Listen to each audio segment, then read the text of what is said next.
오늘 하나님께서 주시는 말씀은 시편 23편 1절부터 6절까지 말씀입니다. 시편 23편 1절부터 6절까지 말씀입니다. 우리 한 절씩 교독하면서 봉독하도록 하겠습니다. 시편 23편 1절부터 6절까지 제가 먼저 봉독하도록 하겠습니다. 여호와는 나의 목자시니 내게 부족함이 없으리로다.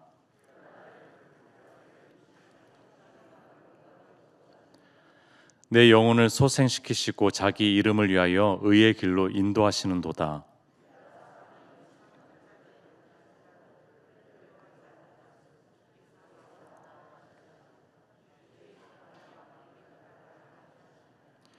주께서 내 원수의 목전에서 내게 상을 차려주시고 기름을 내 머리에 부으셨으니 내 잔이 넘치나이다.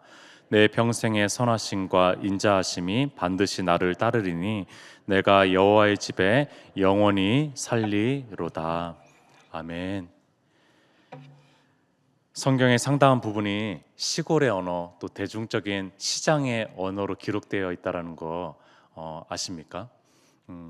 이 첫 번째 이 성경의 독자들을 또 청중들은 소박한 유목민들이었기 때문에 그렇겠죠. 시편 23편도 그런 이들을 위해서 너무나 편안하고 소박한 언어로 쓰여진 아주 감동적인 시입니다. 이 시편 23편 우리 마음속에도 늘 마음에 품고 있는 그런 시가 아닐까 생각해 봅니다. 성경에서 본문으로 봤을 때 명예의 전당에 오를 만한 그런 이제 본문들을 꼽으라고 하면은 이 시편 23편 꼭 올라가지 않을까 싶고요. 우리에게 최고의 애송시를 시편 안에서 골라보십시오 했을 때 가장 많이 추천하고 애송하는 그런 시로 바로 이 시편 23편이 올라오지 않을까 생각을 해봅니다. 여러분들 이 시편 23편 전체를 암송하지는 못해도 우리 1절만큼은 또 암송하고 노래하고 마음속에 품고 있지 않습니까? 여호와는 나의 목자시니 내게 부족함이 없으리로다. 이 놀라운 고백 우리의 마음속에도 깊이 이렇게 새겨진 그런 고백이 아닐까 생각해 봅니다. 여러분들 시편 23편은 한 구절 한 구절 강의 메시지를 우리 담임 목사님께서 작년 8월 말부터 올해 1월 첫째 주까지인가요? 이렇게 이제 좀 장기간에 걸쳐서 한 구절 한 구절 참 주옥과 같은 메시지로 정말 교회를 사랑하는 마음으로 성도님들을 사랑하는 마음으로 담겨진 주일 예배 설교로 지금 유튜브에 또 홈페이지에 올라가 있으니까요. 그 강의 메시지를 들으시면은 좋을 것 같습니다. 저는요 오늘 23편을 강의한다기보다는 이 시편 23편을 묵상하면서 베데사부 한 성도님이 좀 떠올랐어요. 그래서 그 성도님 이야기를 좀 하려고 합니다. 시편 23편의 한 구절 한 구절을 좀 묵상하면서 떠오른 그런 베데사부 한 성도님의 이야기를 좀 들려드리려고 합니다. 그분의 동의를 당연히 얻었고요. 이름은 언급하지 않고 그분의 이야기 요 몇 년간의 삶의 이야기를 좀 나누도록 하겠습니다. 1절입니다. 여호와는 나의 목자시니 내게 부족함이 없으리로다. 여러분들 이 베데사부 성도님은 이 구절이랑은 어울리지 않는 그런 분이십니다. 왜냐하면 부족함이 굉장히 많은 채로 베데사부에 오기 시작했기 때문에 그렇습니다. 부족함이 참 많아 보이는 성도님이 바로 이분이십니다. 지적장애 2급을 가지고 있고요. 어머니는 어릴 때 여유였습니다. 돌아가셨어요. 10년 전에 아버지마저 별세하셨습니다. 집도 없고 옷도 한 벌, 신발도 한 켤레, 허름한 옷으로 베데사부에 한 7년 전쯤에 오기 시작했어요. 한 교사의 손에 이끌려가지고 오기 시작했습니다. 지적 수준이 이제 2급이니까 지적장애 2급이니까 문맹이에요. 자기 이름 외에는 글씨를 모릅니다. 그리고 수맹입니다. 숫자를 한 자릿수 넘어가면 이제 잘 몰라요. 계산은 당연히 못하죠. 더하기 뺄셈은 또 못합니다. 가족과 보호자도 없습니다.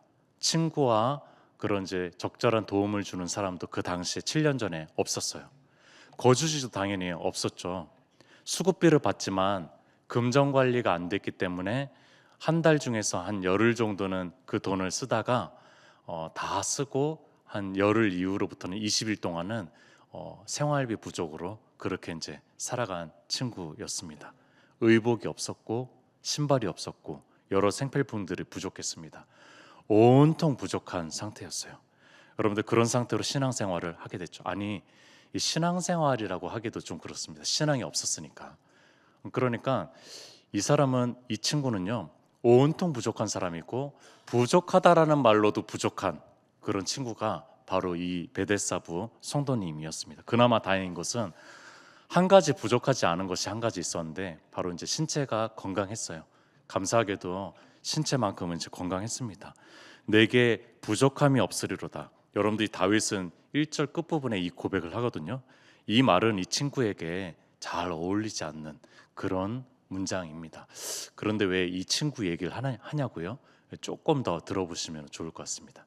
2절입니다. 2절. 그가 나를 푸른 풀밭에 누이시며 쉴 만한 물가로 인도하시는도다. 여러분들 이 성도님을 보면은 적절한 주님의 타이밍의 지원들을 바라보게 됩니다. 적절한 타이밍의 인도하심에 하나님의 손길들을 느끼게 됩니다. 자전거를 타다가 이 중고 자전거를 타다가 거의 거지꼴로 허름한 그런 모습으로 교회를 지나가다가 아주 어릴 때 이 베데사부를 조금 나왔었나 봐요. 그때 이제 알았던 오래된 선생님 한 분이 그분을 발견하고 붙잡은 거죠. 그 찰나에 만나지 못했으면은 그 친구는 지금도 베데사부를 다니지 않을 수도 있을 것 같습니다. 여러분들 그 찰나에 그 선생님이 붙잡아서 데리고 온 거예요. 그 부서에 우리 부서에 데리고 온 거죠. 여러분들 그 부서 안에 데리고 왔을 때 까무잡잡한 얼굴로 허름한 그 옷으로 신체는 건강하고 체격이 아주 좋거든요. 막 들어오는데 무섭더라고요. 막 무서운 존재로 느껴졌어요. 얘를 왜 데리고 왔지? 근데 그 선생님은 오래전에 그 친구를 알았기 때문에 그 거지꼴로 있는 친구를 누가 붙잡겠어 사실은. 교회로 누가 데리고 오겠어요. 근데 그 선생님이 알았기 때문에 데리고 온 거죠. 저도 막 거부감이 들더라고요. 처음에는 무섭기도 하고 그랬는데 조금 지켜보니까 거친 인생길을 살았구나라는 생각이 들었어요. 그런 이 거친 인생길을 많이 살아왔구나 그런 느낌을 많이 느끼게 됐습니다. 여러분도 이 친구가 얼마나 눈치를 많이 보는지 몰라요. 눈동자가 굴러가는 거가 막 소리가 들릴 정도로 눈치를 많이 보는 거죠. 아버지까지 이제 여의시고 눈치밥을 많이 먹게 된 거죠. 그래서 작은 호의도 막 의심을 합니다. 이것이 진짜 나를 위한 건가? 막 생각이 들 정도로 그런 작은 호의도 의심하는 눈초리로 바라보는 그런 모습을 보게 됐습니다. 여러분들 그 친구랑 식사를 하게 되면은요. 점심을 먹으러 간다든지 뭐 저녁을 식당을 가서 먹으러 가면은 개눈 감추듯 그렇게 빨리 식사를 먹어요. 누가 뺏어가는 것처럼 식사를 그렇게 빨리 먹습니다. 그래서 가급적이면은 그 친구랑 이제 식사를 하러 갈 때는 1인분씩 나오는 그런 식당을 갑니다. 왜냐하면 저도 먹어야 되니까요. 이 반찬이 남아나질 않아요. 같이 먹는 그런 이제 찌개류 같은 거를 먹으면은 거의 반찬을 못 먹으니까 너무 빨리 먹으니까 1인분씩 그렇게 먹는 식당으로 가려고 합니다. 이건 비밀입니다. 그 친구는 이제 모르는 사실이에요. 그 정도로 이제 눈칫밥을 먹는 그런 모습을 바라보게 됐어요. 어쨌든 베데사보에 왔는데 중요한 게 집이 없는 거죠. 뭐 다른 건 좀 없어도 되는데 집이 없는데 마침 익명의 한 집사님이 베데사보에 후원해 주는 그 금액이 고시원비랑 딱 들어맞았던 거예요. 그래서 고시원에 바로 등록하게 됐습니다. 아주 허름한 작은 방, 고시원 알잖아요. 그런 방에 등록하게 됐어요. 작은 장막이 생긴 것입니다. 거주지 없이 전전긍긍했던 그 친구에게 작은 그런 거주지가 생긴 겁니다. 푸른 풀밭까지는 아니더라도 눈치 보지 않고 혼자서 편하게 발 뻗고 누울 자리 하나가 생긴 것입니다. 2절 앞부분에 그가 나를 푸른 풀밭에 누이시며, 여러분들 이렇게 여러분들 편안하게 누울 자리에 있는 거 보통 일이 아닌 겁니다. 여러분들 그것은 주님께서 소중한 또 인도하심이라고 생각이 듭니다. 며칠 후에 옷도 한 벌밖에 없으니까 남자 냄새가 그 작은 고시원 방에 풀풀 나는 거예요. 거기에서 이제 장막 입주 예배를 처음 드렸거든요. 이사 예배를 드린 거죠. 그런데 그때부터 이 성도님이 저를 바라보는 눈빛이 달라지기 시작했어요. 그 짧은 그 입주 예배를 올해도 냄새가 많이 나니까 막 못 드렸어요. 근데 그 짧은 시간을 통해서 뭔가 영적인 또 느낌을 받았는지 그때부터 저를 이제 목회자로 좀 인정하기 시작했습니다.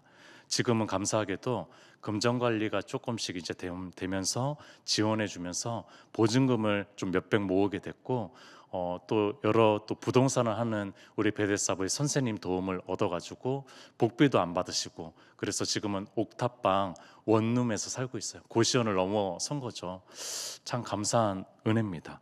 여러분들, 이 친구의 주민등록 등본을 뗀 적이 있었어요. 여러 가지 사회복지 서비스를 받기 위해서 주민등록 등본을 뗐는데 굉장히 놀랐습니다. 이 등본에 아버지가 돌아가시고 나서 전입신고가 최소 14번 이상이 돼 있었던 거예요. 안양시, 고양시, 서울 어디 구, 서울 은평구, 여기저기 보니까요, 그 주소를 추적해 보니까 뭐 단기보호 시설에도 있었고, 또 누구의 집에도 있었고, 누구의 집에도 있었고, 1년 이상 있었던 그런 장소가 없었습니다. 그런데 지금 은평구에서 7년 동안 살고 있어요. 여러분들, 참 아름다운 일이죠. 어쩌면 푸른 풀밭, 쉴만한 물가는 우리에게 대단한 곳이 아닐 수도 있어요. 여러분들, 이 푸른 풀밭, 쉴만한 물가는요, 어쩌면 우리가 거주하고 있는 지금 우리의 처소일 수 있다라는 거예요. 3절, 내 영혼을 소생시키시고 자기 이름을 위하여 의의 길로 인도하시는도다. 여러분들, 이 성도님을 이제 알면서 조금 더 가까워지니까 이 성도님이 눈물이 많다라는 것을 알게 됐습니다. 그 전에는 몰랐어요. 왜냐하면은 그 친구도 이제 거친 인생을 살았고 막 눈치를 보다 보니까 자기도 편하지 않았던 모양입니다. 라포가 형성되고 관계가 형성되면서 이 친구 참 눈물이 많더라고요. 특별히 돌아가신 아버지 얘기를 하면은 그렇게 눈물을 흘립니다. 그때 꼭 안아주거나 토닥토닥 등을 두드려주면요, 펑펑 눈물을 흘려서 제가 별명을 펑펑이라고 이름을 붙였어요. 여러분들, 오늘 영혼을 소생시키고 3절에 나옵니다. 영혼을 소생시키고, 여러분들 영혼을 소생시킨다라는 거, 어쩌면은 주님의 만지심, 주님의 터치하심, 그래서 눈물이 흘려지는 것. 여러분들, 이것이 영혼이 소생하는 것 아니겠습니까? 여러분들, 이것이 저는 영혼이 소생하는 것이라고 느껴지더라고요. 너는 버림받은 거 아니야. 너는 선택받은 소중한 존재야. 너는 사랑받을 만한 존재야. 여러분들, 이 눈물이 영혼의 소생함 아니겠습니까? 그런데 눈물이 나고 조금 마음을 연다라고 바른 생활을 하는 건 아니더라고요. 바르고 건강한 생활들을 하는 것은 아니더라고요. 왜냐하면 그동안 살아왔던 습관들이 있고 그동안 또 아버지랑 생활했던 그런 습관들이 있기 때문에, 또 발달장애가 있기 때문에 더 좋은 길을 잘 선택하지 못하는 그런 모습들을 많이 바라보게 됩니다. 여러분들, 우리도 사랑받는다고 좋은 것만 하나님이 원하시는 삶을 살아가지는 않잖아요. 질서가 중요한 거죠. 훈련을 해야 되는 거죠. 교육을 해야 되는 겁니다. 바로 의의 길을 걸어가야 된다는 거예요. 여러분들, 오늘날 발달장애의 복지적 관점에서 중요한 두 가지가 있습니다. 하나는 자기 결정권이에요. 자기 결정권, 자기가 결정하게 하는 겁니다. 발달장애인이라도 인지 수준이 떨어지고 판단력이 부족하더라도 자기가 결정할 수 있도록 하는 겁니다. 두 번째 중요한 것은 복리입니다. 복리. 더 좋은 삶은 무엇일까? 이 두 가지에서 기로에 있는 거예요. 이것이 줄타기를 타든 긴장 속에서 있습니다. 자기가 원하는 것이 좋은 삶이면 참 좋을 것 같아요. 그러나 그렇지 않은 경우가 많다라는 거죠. 그래서 이제 힘든 거예요. 자기가 원하는 삶도 또 이 좋은 길이면 참 좋을 것인데 그렇지 않다라는 거죠. 하고 싶은 것과 진정으로 좋고 건강한 삶이 일치하면 좋은데 그렇지 않다라는 거죠. 사실 우리도 힘들잖아요. 우리가 원하는 삶이 꼭 주님께서 기뻐하시는 삶이 아닐 수 있다라는 겁니다. 여러분들, 잠언 14장 12절에 어떤 길은 사람이 보기에 바르나 필경은 사망의 길이니라. 여러분들, 우리가 바르다라고 걸어가고 있는 이 길이 근데 사망의 길일 수 있다는 거예요. 의의 길이 아닐 수 있다는 거죠. 그러니까 이 발달장애인 분들에게는 얼마나 그게 더 힘들겠어요.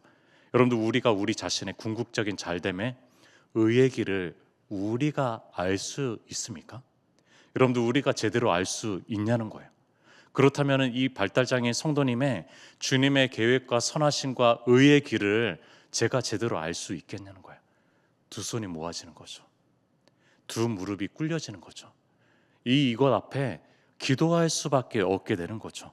바른 길을 가르쳐 주십시오.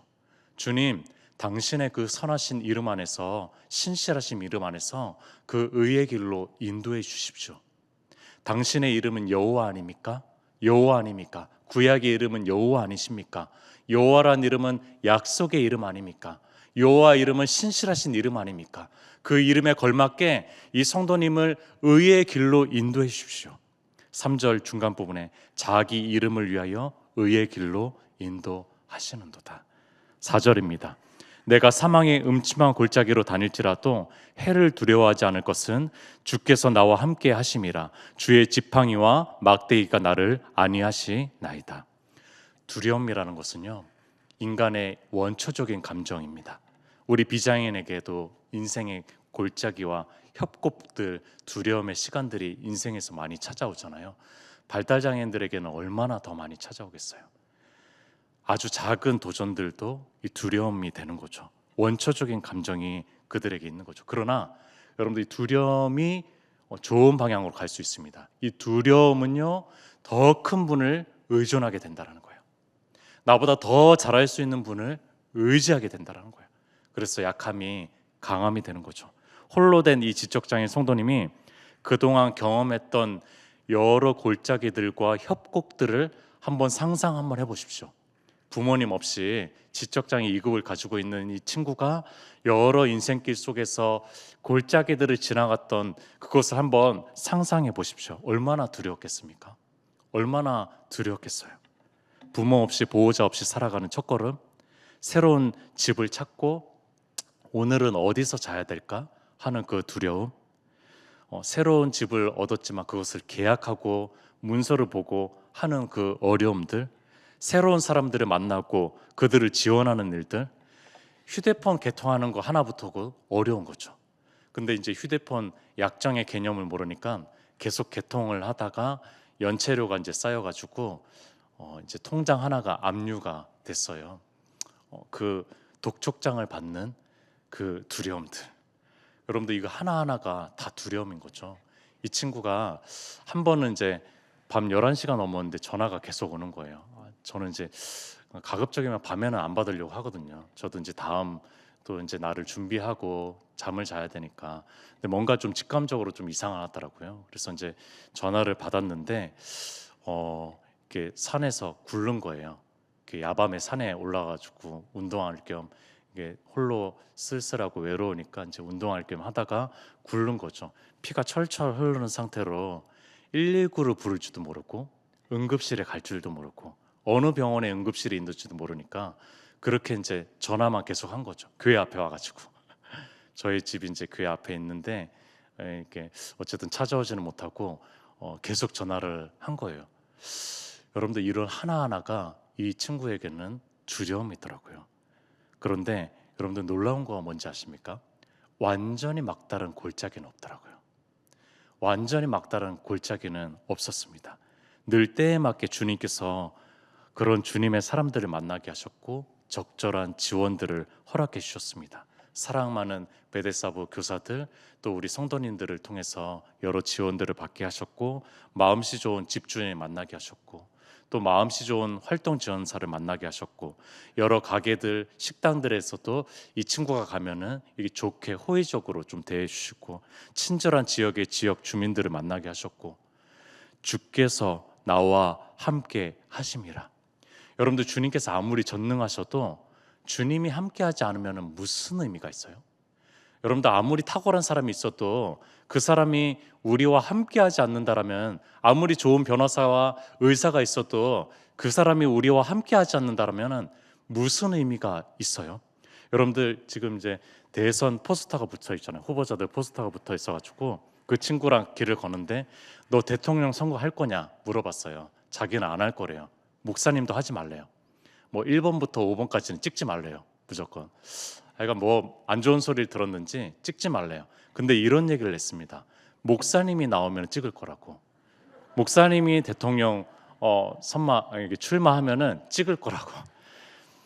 여러분들 저는 이제 후보로 나가게 되면 한 표는 얻었습니다. 함께하는 사람이 중요한 거예요. 여러분들 함께하는 것이 중요합니다. 그 사람들이 아무리 훌륭하면 뭐예요? 함께 하셔야죠. 그러나 주님께서는 나와 함께 하신다라고 고백하고 있어요. 5절입니다. 주께서 내 원수의 목전에서 내게 상을 차려주시고 기름을 내 머리에 부으셨으니 내 잔이 넘치나이다. 상을 차려주고 잔이 넘치는 은혜가 무엇일까요? 여러분 저는 이 성도님을 통해서 알았어요. 이 성도님이랑 함께 식사를 하면은요, 뭐 작은 떡볶이 하나를 먹어도 만찬입니다. 너무 감사해하고 너무 기뻐하고 너무 행복해하고 너무 맛있다고 그래요. 제가 먹을 때는 별 볼 일 없는 그런 음식인데 너무 맛있다라고 얘기합니다. 혹여 같이 이제 식사를 하는데 성도님 한 분이 이렇게 또 식사하러 오셔가지고 식사비를 열에 9은 꼭 내주십니다. 제가 목회자여서 내주는 것도 있겠지만 이 베데사부 성도님이랑 같이 식사하기 때문에 내주시는 것도 있는 것 같아요. 너무나 감사하죠. 그러면 이제 이렇게 식사비를 내주셨다라는 주인의 이야기를 들으면은 그 성도님이 너무 감사하면서 일주일 동안 계속 얘기합니다. 그 성도님 얘기. 그 성도님이 누군지도 모르는데 계속 얘기하면서 감사 문자 보냈냐, 감사 연락했냐, 감사 인사했냐. 저보고 너가 할 생각은 안 하고 저한테 계속 이제 얘기를 하는 거죠. 너무 얘기를 하는 거예요. 지지난주에도 우리 베데사부 교사 이렇게 두 분이서 식사 이렇게 같은 식당에서 하면서 식사비를 내주신 거예요. 일주일 동안 그분 얘기를 하시는 거예요. 근데 이제 그분 성함도 모르니까 제가 계속 물어봤죠. 아, 그분이 어떻게 생겼니? 어떤 옷을 입었니? 그러면서 이제 그분에 대해서 알게 됐어요. 그분이 누군지 알게 됐습니다. 여러분들 그렇게 상차려줌, 은혜의 뜻밖의 은혜에 융숭한 은혜를 받았다라는 그런 상차림의 은혜를 가진 사람, 이 사람이 바로 이 성도님이었다라는 거예요. 매년 그 성도님 생일이면은 작은 케이크랑 좀 음식 몇 가지를 가지고 저희 가족이 좀 이렇게 저녁에 찾아갑니다. 생일 축하 노래를 해주러 가요. 그 친구는 이제 그 자기 생일이 오늘인지 내일인지 내일 모레인지 모르거든요. 그래서 이제 그날 찾으러 가면은 뭐 이거를 알려주는 거죠. 당신은 사랑받기 위해서 태어난 존재입니다. 뭐 이거 그냥 하나 알려주는 거죠. 그렇게 감사해합니다. 여러분들 누가 그의 존재감을 느끼고 살아가겠어요? 누가 그 성도님에 대해서 느끼고 살아가겠어요? 그러나 이 성도님이야말로 세상에서 무명한 자 같으나 하늘에서는 잔이 넘치도록 상차림을 받는 유명한 자 아니겠습니까? 여러분들 이 마음이 상차림의 은혜에 충만한 사람이라는 거예요. 어떤 상차림이든 기뻐하고 감사해하고 불평 없이 맛있어하는 그 마음, 여러분들 이 마음이 잔이 넘치는 은혜 아니겠어요? 마지막 6절입니다. 내 평생의 선하심과 인자하심이 반드시 나를 따르리니 내가 여호와의 집에 영원히 살리로다. 여러분들 이 성도님에게 가장 큰 꿈이 있어요. 그 꿈은요, 아파트에 가는 거예요. 아파트에서 사는 겁니다. 그래서 같이 이제 지나갈 때 아파트를 볼 때마다 이런 얘기를 합니다. 자기는 이런 아파트에 살 수 있을까요? 자기는 아파트에 혹시 산다고 하면은 이런 아파트에 살까요? 아니면 저런 아파트에 살까요? 어느 평수 정도 살 수 있을까요? 그런 얘기들을 하면서 아파트에 살고 싶어 합니다. 그러면서 저한테도 좀 이런 얘기를 해줘요. 목사님도 아파트에 살았으면 좋겠다. 그런 얘기를 해줍니다. 여러분들 얼마나 좋아요? 우리 인생길에서 참으로 축복해 주는 사람이에요, 이 사람은. 제가 아파트 살았으면 좋겠다라고 하는 사람 그 친구밖에 없어요. 저보다는 그 친구가 더 빠르지 않을까 싶어요. 요즘에 이제 장애인 임대 아파트, 지원주택 이런 것들이 많으니까 그 친구가 조금 더 빠를 것 같고, 저는 모르겠어요. 아파트에 살 수 있는지는 모르겠지만 여러분들 이 이야기를 들을 때마다 그런 생각이 들어요. 완전한 그 나라가 갈망이 됩니다. 영원한 집. 여러분들 6절 끝부분에 내가 여호와의 집에 영원히 살리로다. 여러분들 그 여호와의 집이 얼마나 온전하겠어요? 그 아파트보다 얼마나 완벽하겠어요? 아파트를 가면 더 좋은 집을 원할 수도 있을 것 같아요. 그 영원한 집은 더 이상 갈망이 없죠. 완전히 충족된 그런 나라겠죠. 그런 집이겠죠. 여러분들 그 나라를 갈망하게 됩니다. 그런데 이 다윗의 고백을 다시 한번 보십시오. 6절 앞부분에 내 평생의 선하심과 인자하심이 반드시 나를 따르리니. 1절 23편의 1절은요. 분명히 다윗이 주님을 목자로 삼았고 주님을 따르고 있습니다라고 고백하고 있어요.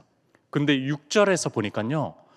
주님이 아니라 다윗이 아니라 주님이 다윗을 따르고 있다라고 얘기하고 있어요.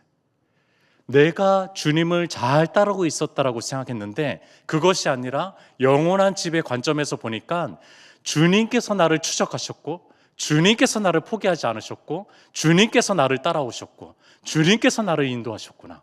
여러분들 이 사실을 깨닫고 고백하고 있는 것입니다. 주님이 추적하셨어요. 주님이 우리의 꽁무니를 졸졸졸 따라다니셨다는 거예요. 여러분들 우리가 주님을 졸졸졸 따라다녔다라고 생각했어요. 그러나 그것이 아니라 주님이 우리의 손을 붙잡고 놓지 않고 계셨다는 겁니다. 주님의 선하심과 사랑하심의 끝없는 추적, 이렇게 주님께서 얘기하시는 거죠. 너가 나를 선택한 것이 아니야. 내가 너를 선택한 거야. 너가 나를 잘 따라온 것이 아니야.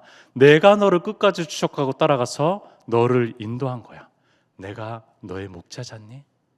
내가 너의 목동이잖니? 여러분들 이 음성을 얘기해 주는 것입니다. 여러분들 주님이 이 성도님의 목자 되셔서 너무나 감사드립니다. 제가 아니라 또 베데사부의 어떤 교사가 아니라 어떤 위대한 사람이 아니라 주님이 이 성도님의 목자 되어 주셔서 참으로 감사드립니다. 그 주님께서 우리 모두의 목자 되시기를 소망하며 그분께서 오늘도 우리의 삶을 추적하시고 또한 꽁무니를 졸졸졸 따라다니실 거고 우리를 인도하실 텐데 그때 우리가 그 인격적인 마음을 열어서 주님을 목자 삼아서 걸어가는 귀한 한 날이 되었으면 좋겠고 이 시편 23편이 우리 모두의 노래가 되었으면 좋겠습니다. 우리 함께 기도했으면 좋겠습니다. 우리가 주님을 목자 삼고 또 나아가는 그런 귀한 경험들이 오늘 하루의 삶 가운데서도 있기를 소망합니다. 주님 인도하여 주시옵소서. 또 우리가 가지고 나온 기도 제목을 놓고 또 주님께 기도했으면 좋겠습니다. 주여 한번 외치고 기도하도록 하겠습니다.